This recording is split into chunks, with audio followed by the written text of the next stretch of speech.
Hello सभी साथीगण, कैसे हो आप। आज हम बात करने वाले हैं। आप सभी जानते हैं कि एमपी बोर्ड 2023-24 आपके त्रैमासिक परीक्षा स्टार्ट हो चुकी है। अब जो पेपर होने वाला है कक्षा 10वीं हिंदी का। ओके, तो बिल्कुल आज आपको बताने वाले हैं कंप्लीट क्वेश्चन किस प्रकार से रहेंगे। आपको आपको साथ में सोल्यूशन भी बताएंगे कि किस प्रकार से क्वेश्चन का आंसर रहने वाला है। यानी कि अगर आप ये वीडियो देख लेते हो तो आपको त्रैमासिक पेपर के अंदर पूरे पूरे नंबर मिलने वाले हैं और आपकी तैयारी और बेहतरीन होने वाली है। ओके, हम स्टार्ट करते हैं आपके पहले क्वेश्चन से। जो आप पहला क्वेश्चन देख पा रहे हो, इसके अंदर तो सिंपल सा सही विकल्प आपको चुनना है कि कौन सा विकल्प सही है। ओके, जैसे कि पहला क्वेश्चन पढ़ते हैं हम, सूरसागर के रचनाकार कौन है। पहले एक बार सभी क्वेश्चन देख लीजिए, फिर आपको इसकी आंसर की बता दूंगा कहाँ से आपको डाउनलोड करनी है, पूरा आंसर भी बताऊंगा, सोल्यूशन बताऊंगा और पूरा पेपर पीडीएफ कैसे डाउनलोड करना है वो भी बताऊंगा।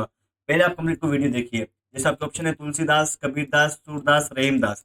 ओके, तो सूरसागर के रचनाकार कौन है। तो बिल्कुल जो भी एमपी बोर्ड वाला त्रैमासिक, चाहे आप किसी भी जिले से हो, तो क्वेश्चन आप सभी के लिए बहुत बहुत इंपॉर्टेंट है। पक्का फंसे एग्जाम के अंदर लगभग 80 से 90%। ओके, क्वेश्चन नंबर नेक्स्ट देखिएगा। प्रवंचना का शाब्दिक अर्थ क्या होता है। प्रेम, घृणा, वात्सल्य, धोखा। क्वेश्चन आपके थोड़े बहुत पढ़े हुए होंगे तो आपको थोड़ा बहुत समझ में आ रहा होगा क्वेश्चन किस रूप से है। नेक्स्ट क्वेश्चन देख पा रहे हो, करुण रस का स्थायी भाव क्या होता है। श्रृंगार, रौद्र, शोक, भय। ये आपके ऑप्शन है। ठीक है, तो बिल्कुल आप अच्छी तरीके से ऑप्शन को पढ़े और क्वेश्चन को भी अच्छी तरह से देखें। बच्चे क्वेश्चन को अच्छी तरह से देखते नहीं है, फिर आंसर गलत कर देते हैं। शहर के मुख्य चौराहे पर नेताजी सुभाष चंद्र बोस की प्रतिमा लगवा दी गई। किसके द्वारा लगवा दी गई। व्यापारी द्वारा, प्रशासनिक अधिकारी द्वारा, किसान द्वारा या फिर वकील द्वारा। ओके, अगला क्वेश्चन देखते हैं। यहाँ पे सारा क्वेश्चन देख लीजिए। दशानन यानी कि जो यहाँ पे 10 जिसके आनंद होते हैं, जैसे द्वंद है, कर्मधारय है, तत्पुरुष, इसमें आपका समास पूछा गया है। तो बिल्कुल ये सब तो पक्का ही आता है दशानन वाला, जाने की। भोलानाथ का असल नाम क्या था, है ना। तारकेश्वर नाथ था या फिर तर्कबंध केशवनाथ था, नागेंद्र नाथ था या फिर आपका गणेश नाथ था। तो ये आपके सारे क्वेश्चन अच्छी तरीके से पढ़िए, पूरे चैप्टर से क्वेश्चन पूछे गए हैं। ये आपका सेकंड जो क्वेश्चन आने वाला है, आपको पता लग जाएगा पैटर्न किस प्रकार से रहने वाला है। तो ये एग्जाम आपके त्रैमासिक वेरी इंपॉर्टेंट होते हैं आपके मेन एग्जाम के लिए। स्तंभ के की बात करते हैं, स्तंभ खे से मिलाना। जैसे संस्कृति, कन्यादान में क्यों लिखता हूँ, अधिक बोलने वाला, प्रत्येक चरण में 16-16 मात्राएं, नाच ना आंगन टेढ़ा। ये आपका यहाँ पे आ चुका है मुहावरा। ठीक है, इस प्रकार से सारे हैं। जैसे कि आपके ऑप्शन भी सारे दिए हुए हैं, तो बिल्कुल आसानी से कीजिए। सत्य असत्य में थोड़ा ध्यान रखिएगा, क्वेश्चन किस प्रकार से पूछा गया, क्योंकि बहुत सारी गलती करते हैं। सत्य को लोग असत्य लिख देते हैं ना। तुक्के मारने बंद कीजिएगा। सूरदास वल्लभ भाई जी के शिष्य थे। सत्य है सत्य, जल्दी से कमेंट कीजिए, देखता हूँ आपका आंसर क्या है। देखते हैं इसका सबसे पहले आंसर कौन करता है कमेंट में। इससे पता चल सकेगा कि आपकी तैयारी किस प्रकार से है। सभी स्टूडेंट जो भी मैं क्वेश्चन पूछ रहा हूँ, सबके आंसर कमेंट करें। अगर आपको इनके आंसर आते हैं तो ये भी आप कमेंट करके बताइएगा। देखते हैं जिसका भी सारे आंसर सही होंगे उसका कमेंट में पिन कर दूंगा। मूर्त मधुर मनोहर देखी पंक्ति में यमक अलंकार है। बताना यमक की है या फिर कौन सा अलग अलग है। भगवान शके मुनि अपना धर्मोपदेश प्रकाश भाषा में देते थे। ठीक है, ये आपको पता भी होना चाहिए। यमक अलंकार है तो क्यों है, नहीं है तो क्यों नहीं है, तभी आपका पेपर अच्छा होगा। ठीक है, क्योंकि इसका थोड़ा बहुत एग्जाम्पल अलग आ सकता है, क्वेश्चन का पैटर्न सेम ही रहने वाला है। न्याय के अनुसार आचरण करना न्यायशीलता होता है। मृदंग एक तरह का वाद्य यंत्र है। ओके, एलिजाबेथ द्वितीय जापान की रानी थी। ओके, बिल्कुल आपने जापान की रानी के बारे में सुना होगा, एलिजाबाद के बारे में जरूर सुना होगा। रेगिस्तान की पूर्ति करनी है, जैसे कि शरद और बसंत। यानी कि दुख है ना चांद खिला रात आने पर। आपको दो ऑप्शन में से कोई एक तो बताना है। थोड़ा बहुत पढ़ोगे तो भी आपका क्वेश्चन फंस जाएगा, इस बात का ध्यान रखिएगा। अंतिम समय ही होता है सबसे अच्छा पढ़ने का। आप पूरे महीने पढ़ते हो, अंतिम समय में कुछ पढ़ते नहीं हो, तो ये गलत बात हो जाती है। अगला देखिएगा इस क्वेश्चन की इस प्रकार से है। लेखक स्वयं प्रकाश जी का जन्म कहाँ पे हुआ था, भोपाल में हुआ था या फिर इंदौर में हुआ था। आप भी मुझे कमेंट करके बताएं कि आप मध्य प्रदेश के जिले में से हो। देखते हैं। फादर कमिल बुल्के की जन्मभूमि कौन सी थी, भारत या बेल्जियम थी, आपकी बताना है। नेक्स्ट क्वेश्चन देख पा रहे हो, आपका लेखक मन्नू भंडारी के बारे में पूछा गया है। क्या क्वेश्चन है, देखिए। लेखक मन्नू भंडारी जो है, उनका जन्म का गांव जो बताना है। तो ऐसे क्वेश्चन बहुत आते हैं, जो भी लेखिका हो गया या फिर लेखक हो गए, उनके गांव का नाम पूछते हैं, कहाँ पे हुआ था। तो अच्छी तरीके से पढ़िएगा। 16 छतों वाला जो है घर की रचना जो है किसकी है, कमलेश्वर की है या फिर शिव प्रसन्न साय की। तो आप क्वेश्चन का समास, अब जैसे व्याकरण की बात करते हैं, समास कितने प्रकार के होते हैं, ये तो सबको पता है ना, 6 प्रकार के समास होते हैं। सौरता छंद में चरण कौन से होते हैं, फटाफट से कमेंट कीजिएगा। एक वाक्य में आपको उत्तर देना है, जैसे कि भगवान शंकर का धनुष किसने तोड़ा था।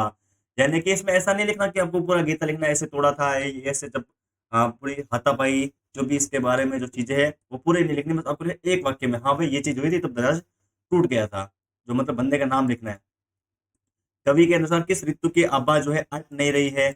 उपमा अलंकार के कितने अंग होते हैं, बस आपको अंग ही लिखने हैं, ऐसा नहीं बताना है कि वो कौन कौन से होते हैं। खूब लड़ी मर्दानी में तो झांसा वाली रानी थी में कौन सा रस है।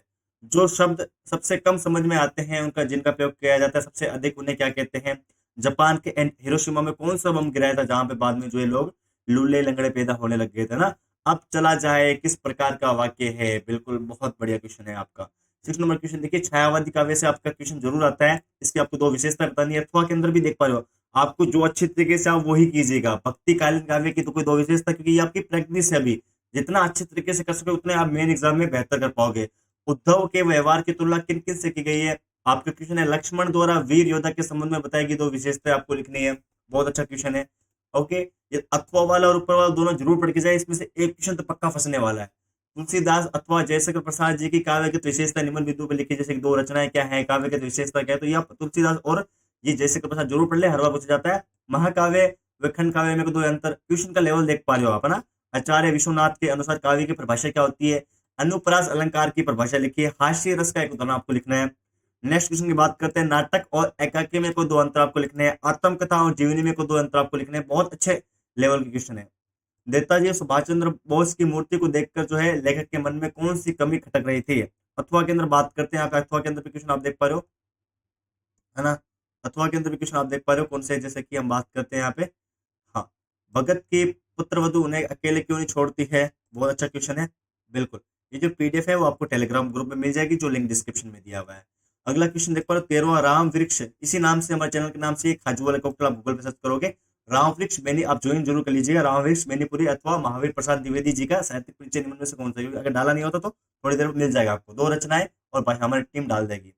अगला क्वेश्चन देख पा रहे हो, भोलेनाथ अपने साथियों को देखकर सिसकना क्यों भूल जाते हैं? अथवा में देख पा रहे हो, रानी एलिजाबेथ की दर्जी जो है का परेशानी का कारण क्या था? अगले मुहावरे हैं, 9 2 11 करना, आंखों का तारा होना, प्रतिदिन राजपुत्र से आपको समास विग्रह करना है। क्वेश्चन फटाफट से पढ़ो क्योंकि आपका टाइम बहुत कम है।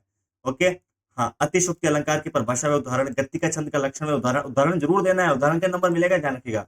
संधि और समास में कोई तीन अंतर, वाच्य की परिभाषा और वाच्य के प्रकार।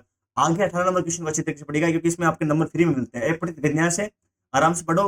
विन्यास के शीर्षक आप समझ पा रहे हो कि पहले लाइन में उत्तर लगभग यही तो है, सामाजिक जीवन के अंतर्विधि को समाप्त करने का लक्ष्य। ओके, सामाजिक समस्तता का अंतर, अथवा में भी आपको जो अच्छा लगे, जो अच्छे तरीके समझ में आए वो आप कीजिएगा। ठीक है, इसका कुछ भी नहीं कह सकते, तो ये पठित है तो किसी भी पुस्तक से पूछा जा सकता है, लेकिन सिंपल सा होता है। ओके, किसी पर भी आपको समाज लिखना है, जैसे कोविड-19 अभी फेमस हुआ था, पर्यावरण सुरक्षा, लगभग दो ये पूछ जाते हैं। पर्यावरण के बारे में पढ़े, जो भी आपका स्वच्छ भारत अभियान है उसके बारे में पढ़े, वो लगभग आता ही है। पद्यांश है, पद्यांश तो आपको पढ़ा ही होगा, जो आपकी ये कहानी है, माँ ने कहा पानी में जानकर अपने चेहरे पर मीत रीझना, आग रोटियां सेकने के लिए नहीं, जलने के लिए नहीं। ये अच्छी तरीके से पढ़िए। अथवा में भी देख पा रहे हो, तो जो आपको बड़ा दिखे आप वही कीजिएगा, ताकि आपसे क्या लाइन ज्यादा लिखी जाएगी। ठीक है, थोड़ा बहुत तो आप लिख तो दोगे ना, लिखना जरूर है, ये ध्यान रखिए। आपको पर्सन जरूर लिखनी है, भाई कौन से पाठ्य पुस्तक से पर्सन आया हुआ है, इस प्रकार से। तो ये दो तीन क्वेश्चन तो आपके फ्री में लड्डू वाले हैं। लाउड स्पीकर बंद करने के लिए आपको जो है निवेदा जो है आपको लिखना है जिला महोदय को। और ये क्या लास्ट आपका अंतिम क्वेश्चन क्या रहने वाला है, ये दो 120 शब्दों के अंदर आपको यहाँ पे अनुच्छेद लिखना है, जैसे कि आंखों देखा खेल का वर्णन, विज्ञान वरदान भी, अभिशाप भी, राष्ट्रीय शिक्षा नीति जो आपकी एनईपी नई नीति आई है। ठीक है, इसके अलावा आपको देखो अपने बड़े भाई के विवाह में सम्मिलित हेतु अपने मित्र को पत्र। तो क्वेश्चन वेरी इंपॉर्टेंट है, अच्छी तरीके से पढ़ना है और सभी प्रश्न करने अनिवार्य है आप सभी के लिए, और समूह के अंक भी लिखे हुए हैं। तो जरूर चैनल को सब्सक्राइब कर नोटिफिकेशन बेल को दबाएं, इसी प्रकार से आपको और भी वीडियो मिलती रहेगी। ओके, और कमेंट करके बताएं कि आपका पेपर कैसे चल रहे हैं और ये पेपर आपका कैसा लगा, कितना नंबर आप कह सकते हैं। कमेंट जरूर किया करो, जितने स्टूडेंट्स से कोई भी कंफ्यूजन हो। और चैनल जरूर सब्सक्राइब कर दो, आप किसी प्रकार से पेपर एमपी बोर्ड का चैनल है आपके लिए। ओके, ग्रुप की लिंक डिस्क्रिप्शन में वहां पे ज्वाइन कर लीजिए। धन्यवाद।